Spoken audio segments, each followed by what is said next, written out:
बच्चू कडू यांना जिल्हा मध्यवर्ती बँकेच्या अध्यक्षपदावरती न्यायालयाने दिलासा दिल्यानंतर बँकेच्या परिसरात बॅनरबाजी पाहायला मिळाली। कार्यकर्त्यांकडून हे बॅनर झळकवण्यात आले। आपण नाराज आहोत ही बातमी चुकीची आहे। अजित पवार आणि आपल्यामध्ये चांगला संवाद आहे, त्यामुळे राष्ट्रवादी पक्षात आपण नाराज नाही असं स्पष्टीकरण माजी आमदार अतुल बेनके यांनी दिले आहे।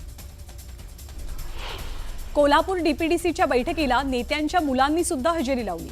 खासदार धनंजय महाडिक यांचा मुलगा कृष्णराज आणि माजी खासदार संजय मंडलिक यांचा मुलगा वीरेंद्र यांची या बैठकीला उपस्थिती होती। बैठकीचा प्रोटोकॉल नेत्यांच्या मुलांनी तोडल्याची चर्चा रंगतेय। देशात आणीबाणी लागू करण्याच्या निर्णयाला आज 50 वर्ष पूर्ण झाली आहेत। पंतप्रधान मोदींनी आणीबाणी हा लोकशाहीतला एक काळा इतिहास असल्याचं म्हणत टीका केली। यावेळी मोदींनी आणीबाणी दरम्यान आलेले अनुभव सुद्धा शेअर केले। आणीबाणीच्या मुद्द्यावरनं मुख्यमंत्र्यांनी काँग्रेसवर टीका केली आहे। एका घराण्याचा अहंकार शमवण्यासाठी आणीबाणीच्या काळात संविधानाच्या चिंधड्या उडवल्या गेल्या। आणीबाणीच्या काळामध्ये विरोधी नेत्यांनी आवाज उठवला नसता तर देशात हुकुमशाही प्रस्थापित झाली असती अशी टीकाही त्यांनी केली।